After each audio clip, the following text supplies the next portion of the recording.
कल्याण डोंबिवली परिसरात होल्डिंगचा प्रश्न पुन्हा एकदा ऐरणीवरती आलेला आहे। मी सध्या उभा आहे कल्याण शिरोड रस्त्यावरती आणि आपण पाहू शकता या ठिकाणी भली मोठी होल्डिंग लावण्यात आलेली आहे आणि त्या होल्डिंगच्या खाली सूचना फलक लावण्यात आलेला आहे। ते सूचना फलक या ठिकाणी लटकत असल्याची स्थिती या ठिकाणी दिसून येते। कल्याण डोंबिवली महानगरपालिकेच्या अर्धा किलोमीटर अंतरावरती असलेला हा मुख्य रस्ता आहे, शिरोड आहे आणि कृषी उत्पन्न बाजार समिती असेल, त्याचबरोबर या ठिकाणी अनेक रुग्णालय देखील आहेत आणि या ठिकाणी अशा प्रकारे होल्डिंगचे सूचना फलक लटकत असून पडल्यास या ठिकाणी मोठा अपघात होण्याची शक्यता वर्तवली जाते।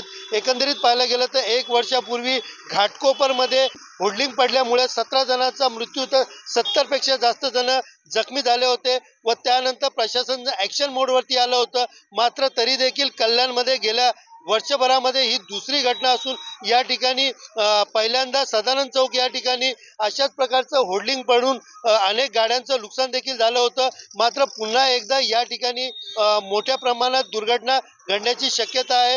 होल्डिंगच्या बाजूला सूचना फलक या ठिकाणी लटकत असून हा मुख्य रस्ता आहे। या मुख्य रस्त्यावरती समजा ही होल्डिंगचा सूचना फलक पडलं तर मोठ्या गाड्यांचा अपघात या ठिकाणी होऊ शकतो, मोठी दुर्घटना या ठिकाणी घडू शकते। गेले अनेक दिवसापासून घाटकोपर प्रकरणानंतर प्रशासन हे जागं झालं होतं आणि अनेक कायदे या ठिकाणी बनवण्यात आलेले, अनेक ठिकाणी ॲक्शन मोड देखील दाखवण्यात आलेले। मात्र तरी देखील आता कल्याण डोंबिवली परिसरामधील होल्डिंगचा विषय हा ऐरणीवरती आलेला आहे आणि कुठेतरी या होल्डिंगवरती चाप बसवावी, लक्ष ठेवावं अशा प्रकारचं नागरिकांचं मत असलं तरी कल्याण डोंबिवलीमधले या होल्डिंगमुळे कुठेतरी मोठा अपघात घडण्याची शक्यता वर्तवली जात आहे। सुनील जाधव, TV9 मराठी, कल्याण।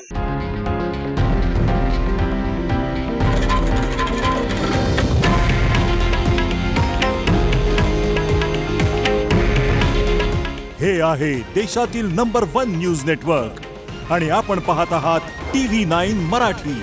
काळजी तुमची, हित महाराष्ट्राचं।